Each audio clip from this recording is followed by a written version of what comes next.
오늘 우리가 봉독한 본문은 교회사에서 마리아의 찬가라고 불려지는 아주 유명한 대목이기도 합니다. The Magnificat라고 불려지는 이 마리아의 찬가, 영어 그대로 Magnificat, Magnificat 이렇게 불리기도 합니다만은 사실은 이게 라틴어에서 나온 유래된 말이기 때문에 발음의 문제이지만은 라틴어 원문에는 Magnificat 이렇게 발음을 하게 됩니다. 이 46절에 보시면은 내 영혼이 주를 찬양하며라고 하면서 이 마리아의 노래가 시작이 되는 것을 보게 됩니다만은 여기에서 찬양하며라고 하는 이 단어, 이것이 이제 라틴어로 이 찬양의 노래가 시작될 때 마니피캇 이렇게 하면서 시작이 되거든요. 그래서 이 노래를 마니피캇이라고 부르기도 합니다. 거의 이제 보통 명사처럼 마니피캇을 이 마리아의 찬가다 이렇게 표현을 하기도 하죠. 이 마니피캇은 초대교회에서부터 중세 이르기까지 가장 유명한 기도요, 또 이 기도를 통해서 노래를 불렀던 노래 중에 하나입니다. 교회에서 또 예전에서 또 기도에서 이렇게 불러졌던 아주 유명한 곡이기도 하죠.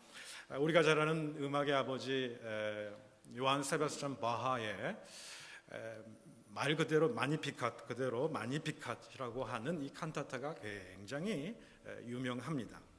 성탄절에 주로 불려지게 되고 성악과 기악이 어우러진 아름다운 이 칸타타가 이 마니피캇이죠. 오늘 우리가 읽은 이 본문의 말씀, 이 마리아의 찬가는 마리아가 예수님을 잉태하는 과정 속에서 그녀가 경험한 그 하나님을 찬양하는 내용으로 적혀져 있습니다.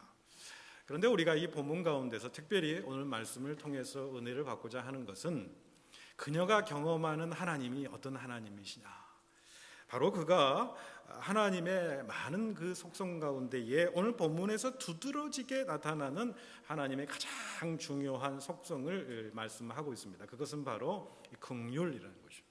하나님의 긍휼하심, 이것이 오늘 이 본문의 이 마리아가 노래 부르는 가장 중요한 핵심 하나님의 속성이다라고 한다는 사실이죠. 마리아는 첫 번째 크리스마스죠. 이 크리스마스에 예수님을 잉태하면서 경험했던 그 하나님이 그 마리아에게는 긍휼이 풍성하신 하나님이었다, 이렇게 고백하는 것을 우리가 보게 됩니다. 그러면 긍휼이라고 하면 영어로 mercy라고 하는 단어가 쓰였습니다만은, 여러분 긍휼이라는 것은 어떤 의미가 있습니까? 이 긍휼이라고 하는 단어와 가장 비슷한 우리 신앙 용어 가운데에 우리가 잘 아는 은혜, grace라고 하는 단어가 있습니다. 이 긍휼과 은혜는 굉장히 비슷하죠. 하나님의 아주 중요한 속성 가운데 하나를 드러내는 말씀입니다. 그런데 약간의 차이가 있는 것을 보게 됩니다. 사실 이 은혜라고 하는 단어보다는 이 긍휼이라고 하는 단어가 훨씬 더 강도가 깊고 세다, 이렇게 말씀드릴 수 있겠습니다. 은혜라는 것은 뭡니까? 은혜는 우리가 죄 때문에 하나님 앞에서 사랑받을 만한 자격을 다 잃어버렸다는 거죠. 그런데 그럼에도 불구하고 하나님께서 우리에게 베풀어 주신 호의, 사랑, 이것을 이제 은혜라 이렇게 일반적으로 이야기를 합니다. 그럼 긍휼은 무엇이냐? 은혜하고 좀 비슷하지만은 조금 핀트가 다르죠. 이 긍휼이라는 건 뭐냐면 인간의 죄악됨으로 말미암아 죄의 결과로 빚어진 모든 죄의 결과물들을 우리가 감당해야 되는데, 심판을 받아야 되는데, 비참한 인간의 상태에 놓여 있음에도 불구하고, 비참한 인생길을 살아가는 우리들임에도 불구하고, 비천한 인생임에도 불구하고 하나님께서 우리에게 베풀어 주신 사랑, 그 사랑을 성경은 긍휼이라고 하는 단어를 사용하는 것을 보게 됩니다. 오늘 본문의 말씀은 이 마리아가 이 자신이 받은 긍휼과 은혜가 너무 크기 때문에 그 긍휼을 베풀어 주신 하나님을 찬양하는 그런 노래입니다. 46절에서 48절까지 말씀을 여러분 유심히 보시면, 내 영혼이 주를 찬양하며 내 마음이 하나님 내 구주를 기뻐하였음은 그의 요정의 비천함을 돌보셨음이라, 이렇게 이야기를 합니다. 그가 찬양을 하는데 자신의 입술로만 찬양을 하는 것이 아니라 그의 영혼을 다하여 찬양을 했다. 그의 온 마음을 다하여 감격된 마음으로 찬양을 올려드렸다라는 그런 말씀입니다. 근데 그러면서 48절 끝부분에 중요한 말이 계속 나오죠. 이제 후로는 만세 나를 복이 있다 일컬으리로다, 이렇게 고백하는 것을 보게 됩니다. 참으로 비참한 인생을 살아가고 비천한 어떤 인생길 이를 살아가던 이 여인을 하나님께서 값지게 만드셨다라는 거죠. 그리고 만세의 복된 여자로 하나님께서 만들어주셨다. 그것은 모두 다 하나님의 긍휼로 인한 것이다 라는 것을 고백하는 것을 보게 됩니다. 48절에 그 여종의 비천함을 돌보셨습니다, 이렇게 표현을 합니다. 이 비천하다라고 하는 표현을 여러 번역본에 보시면은 the low estate, the low state 또는 humble state 뭐 이렇게 영어로 표현합니다만은, 이 비천하다라고 하는 말은 가장 낮은 신분을 이야기하는 거죠. 가장 낮은 상태를 이야기를 하는 것입니다. 이 단어 속에는 어느 정도 열등감이 배어 있는, 자신의 비천한 비참한 어떤 상태 속에 있는, 그래서 남들과 비교했을 때에 약간의 그 열등감을 내포하는 그런 단어라고 보여질 수 있겠습니다. 그녀는 나사렛 출신의 여인이었다라는 거죠. 예수님의 제자 가운데에 한 분인 이 나다나엘, 처음으로 예수님을 친구에게 소개받았을 때 그 친구에게 하는 말이 뭐냐면, 나사렛에서 무슨 선한 것이 나올 수 있겠느냐라고 이렇게 얘기를 했다는 거죠. 근데 그 당시에 사람들의 모든 공통된 의견은 뭐냐면, 이 나사렛이라고 하는 곳은 정말 형편없는 그런 시골 중에 시골이다, 형편없는 마을이다, 이렇게 생각을 했다라는 거죠.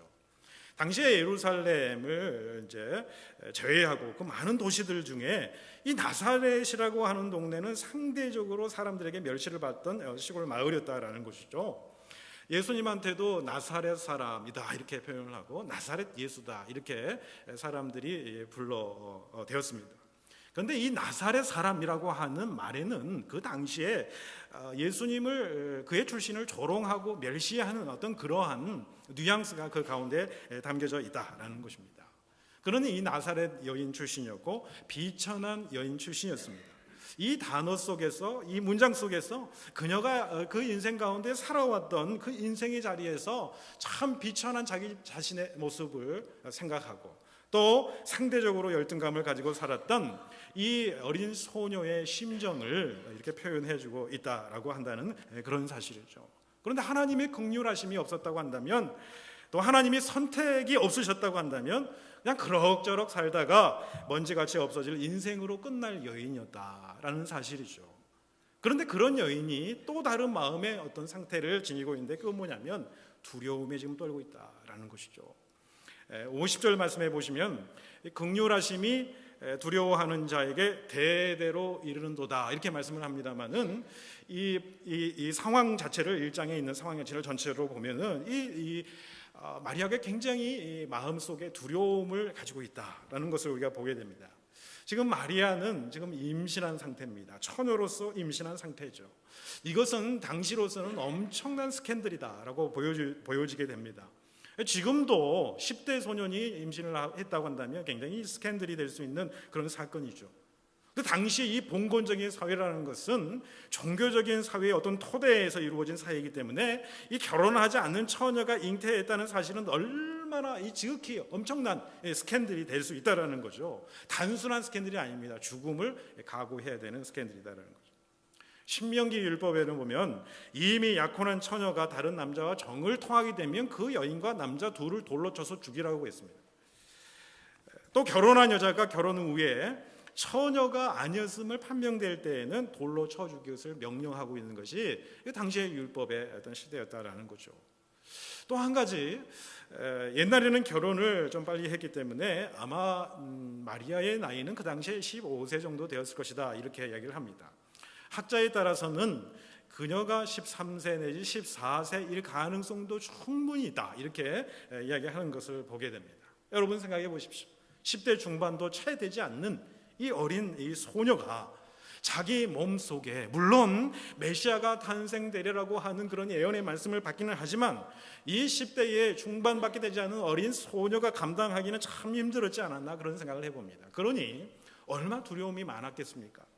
이것 때문에 내가 당해야 될 수모가 있고 손가락질이 있고 또 혐오가 있고 수많은 어떤 비방의 말들이 있고, 이 일들로 인해서 우리 가족, 우리 부모가 당할 그 상처와 그 어떤 비방과 모멸감, 또 내가 지금 약혼한 그 요셉과의 어떤 관계 속에서 그 요셉이 당할 그 모든 수치, 이런 것들을 생각하니까 너무나도 두려웠던 것입니다. 심지어는 목숨까지 어쩌면 잃을 수 있는 그런 상황, 그 10대의 소녀의 그 마음속에 있는 어떤 두려움, 그 두려움을 여러분 우리가 생각해 보시길 바랍니다.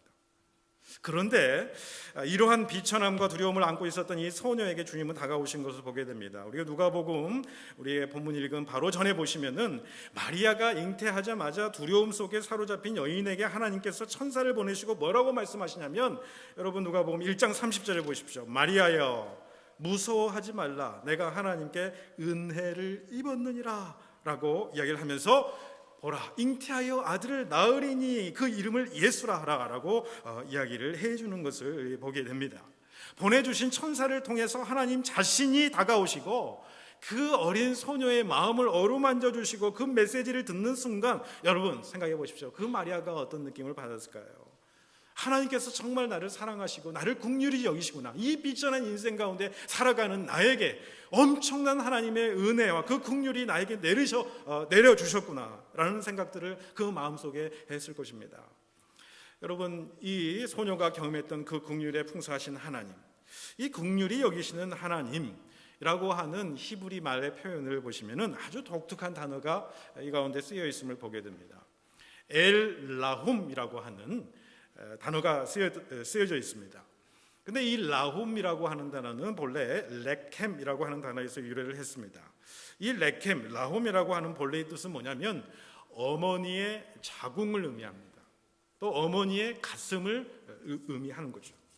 그러니까 긍휼히 여기시는 하나님은 어떤 긍휼을 우리에게 베풀어 주시냐면, 생명을 품고 생명을 낳은 여인이 그 자녀를 자기의 가슴으로 이 생명의 젖줄을 대어주는 그런 은혜와 그런 긍휼의 마음을 가지고 그 어린아이를 보다듬는, 그 어린아이의 그 어린아이를 보다듬는 그 어미의 그 마음, 그 긍휼의 마음, 그 긍휼의 마음으로 다가오고 계시다라는 그런 말씀입니다.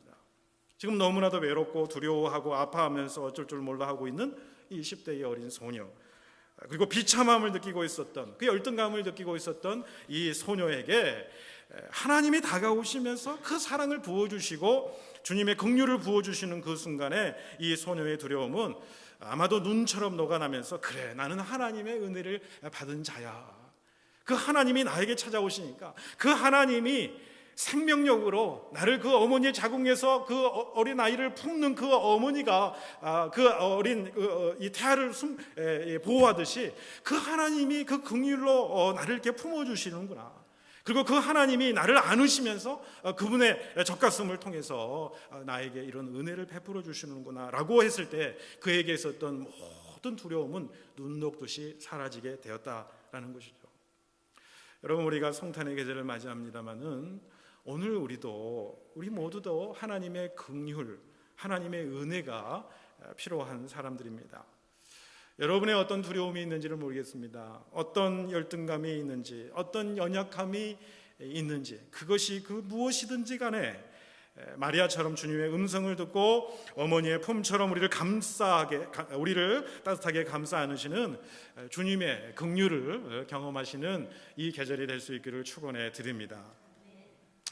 다음으로 51절에서 55절에 나타난 마리아의 찬양을 자세히 살펴보시면, 한 10대 중반 정도밖에 되지 않는 어린 여자의 찬양이라고 하지만, 그녀는 예수님께서 이 땅에 가져오실 그 하나님의 나라가 어떤 모습인지 정확하게 깨뚫고 있다. 이 어린 소녀가 어떤 예언적인 목소리를 내고 있다라는 사실을 우리가 보게 됩니다. 그녀가 만난 하나님은 긍휼의 하나님이었다는 거죠. 그녀 자신에게 다가온 그 하나님은 긍휼의 하나님, 긍휼이 풍성하신 하나님이었어요. 근데 본인의 개인뿐만 아니라 이 세상 가운데 하나님의 나라의 질서를 이루실 분이에요. 이 세상을 품으시는 하나님의 긍휼이, 이 하나님의 나라가 이 세상 가운데서도 이루어진다라고 한다는 사실이죠. 자신뿐만 아니라 세상의 모든 연약하고 비천한 자를 높이시는 그 긍휼의 하나님을 그가 노래하고 있다라고 한다는 그런 사실입니다. 그 구체적인 모습이 51절에서 53절의 말씀에 나오고 있습니다. 51절에서 53절 말씀을 우리 한 목소리로 같이 봉독하기를 원합니다.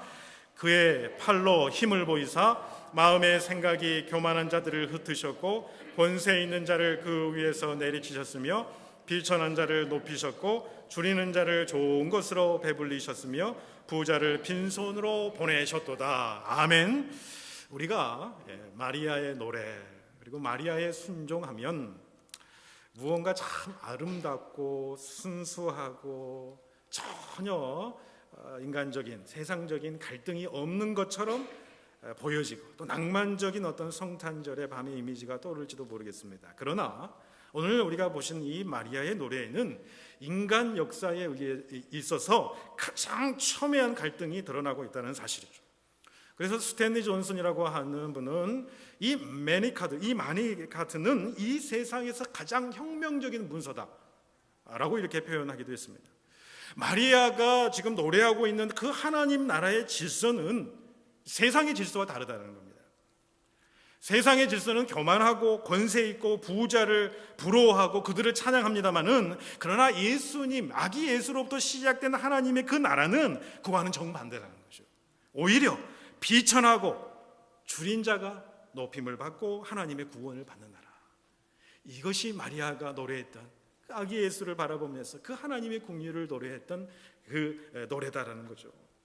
마리아는요 장차 예수님께서 이루실 사역을 정확하게 이해하고 찬양했다라는 것입니다. 누가복음 4장 18절 19절의 말씀에 보시면은 예수님의 취임 설교가 나옵니다. 공생애를 시작하면서 내가 이러한 사역을 감당하리라 예수님께서 오신 목적에 대해서 분명코 자신의 입으로 선포한 내용이 있습니다. 뭐라고 선포하셨습니까? 주의 성령이 내게 임하셨으니 이는 가난한 자에게 복음을 전하게 하시려고 내게 기름을 부으시고 나를 보내사 포로된 자에게 자유를 눈먼 자에게 다시 보게 함을 전파하며 눌린 자를 자유케 하려 함이라. 여러분 이것이 아기 예수 그분이 이 땅에 오셔서 우리 가운데 하시고자 했던 하나님의 나라의 역사의 일이라는 것입니다. 그래서 마리아의 노래는 10대 중반 정도밖에 되지 않는 이 마리아의 노래는 정말 위대한 노래다라는 것입니다. 청순 가련한 한 어린 여종의 노래가 아니라는 것입니다. 이 마리아의 노래는 성경의 말씀의 핵심을 꿰뚫고 있다. 성경의 모든 예언의 말씀을 다 꿰뚫고 있다는 거예요. 하나님의 마음을 정확하게 이해를 하고 있다는 겁니다. 투철한 어떻게 보면 사회적인 역사적인 의식까지 그녀는 가지고 있었다라고 한다는 사실입니다. 하나님의 놀라운 긍휼은 이 마리아 개인에게뿐만 아니라 이스라엘 민족에게도 나타나면 오늘 본문 가운데서 그 다음 본문에 이야기를 하고 있는 것을 보게 되고 그 하나님의 놀라운 긍휼은 모든 인류에게 나타날 것이다라는 것입니다. 참으로 놀라운 노래를 하는 것을 보게 됩니다. 궁극적으로 본질적으로 모든 백성에게 참된 자유와 해방과 구원을 줄 수 있는 그 놀라운 메시아를 찬양하고 있다는 거예요. 그분이 그 마리아에게는 그 어린 여종에게는 소망이었고 이스라엘 민족에게는 소망이고 열방의 소망이 되고 또한 오늘 함께 예배드리는 우리들에게도 소망이 될 줄로 믿습니다. 여러분 오늘 이 말씀을 보면서 또 성탄절 가까워오는 이 시절 이 계절을 우리가 즈음해서 여러분 우리 마음속에 한번 물어봅시다. 여러분과 저의 신앙의 생활의 출발점을 한번 생각해 보죠. 여러분 어떻게 예수 믿으셨습니까? 여러분 어떻게 신앙생활을 시작하셨습니까?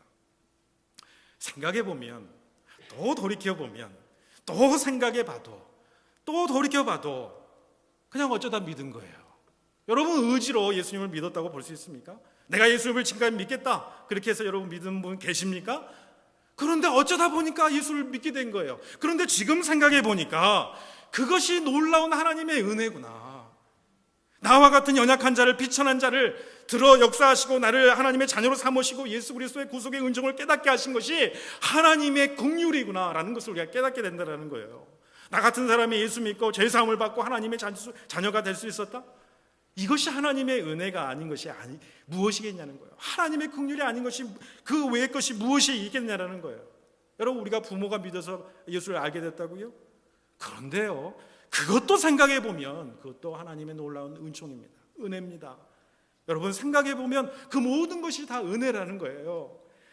여러분, 우리가 잘 아는 에베소서 2장 8절 말씀해 보시면은 너희가 그 은혜로 인하여 믿음으로 말미암아 구원을 얻었나니 이것이 너희에게서 난 것이 아니라 하나님의 선물이다. 우리가 예수 그리스도를 믿고 구주를 영접한 것은 우리의 힘과 지혜와 능력과 결단과 의지력이 아니라 하나님께서 우리에게 주신 선물이다, 은혜다라는 겁니다. 여러분, 그런데 에베소 2장 8절 이 말씀 바로 전에 2장 4절에 보시면은 하나님이 이런 일을 가능하게 한 것은 어떤 하나님의 성품을 얘기하냐면 이런 말씀이 있습니다. 긍휼이 풍성하신 하나님이 우리를 사랑하사 그 큰 사랑을 우리에게 베풀어 주셨다. 하나님의 은혜와 더불어서 강조한 것이 무엇입니까? 하나님의 긍휼이다라는 거죠. 긍휼에 풍성하신 그 하나님, 우리를 저주와 심판으로 그냥 내버려 두지 않으시고 우리를 향한 그 사랑 때문에 비천한 자의 자리에 있는 우리들에게 나타나신 하나님의 그 긍휼하신 그 큰 사랑 때문에 바로 예수 그리스도가 이 땅 가운데 내려오셨고 또 우리가 그를 믿음으로 말미암아 우리가 구원받고 하나님의 자녀가 될 수 있었다. 이것이 얼마나 큰 하나님의 은혜냐라는 것입니다. 얼마나 큰 하나님의 놀라운 긍휼이냐라고 한다는 그런 사실이죠. 여러분, 우리가 한 해를 마무리하는 시점입니다. 또 새해를 바라보는 이 시점에서 여기까지 우리의 삶과 우리 가족과 우리의 생업터와 우리 교회를 이끌어 올 수 있었다는 것은 무엇 때문입니까? 하나님의 긍휼입니다. 하나님의 은혜입니다. 우리는 여러모로 부족했습니다. 여러모로 연약했습니다. 여러모로 관계 속에서 어려움이 있었습니다. 그러나 이제껏 오늘의 일까지 하나님을 찬양하는 이 순간까지 아기 예수의 오심을 나타내는 크리스마스 칸타타로 하나님께 영광 올리고 찬양 올리는 이 순간까지 나를 불쌍히 여겨주셨고 나를 받아주셨기에 그 하나님의 사랑이 나에게 임했기 때문에, 그 은혜가 나에게 임했기 때문에, 그 긍휼이 나에게 임했기 때문에 오늘 우리가 있는 줄로 믿습니다. 짧게는 우리가 오늘 한 해를 돌아보면서 또 길게는 우리 지나온 인생길을 여러분 한번 돌아보면서 그 하나님의 사랑, 그 하나님의 은혜, 우리에게 놀라운 일들을 보이셨던 그 하나님의 손길을 기억하시는 여러분 되시길 바랍니다. 감사하는 여러분 되시길 바랍니다. 자족하는 여러분 되시길 바랍니다. 하나님을 찬양하는 여러분 되시길 바랍니다. 받은 은혜를 깨닫고 감사하며 찬양할 수 있기를 원합니다. 이 일로 앞으로도 오늘 본문에 그 하나님이 이 어린 여종 이 마리아에게 주셨던 것처럼 앞으로도 복된 인생길이 다들 되실 수 있기를 주님의 이름으로 축원합니다. 기도하겠습니다.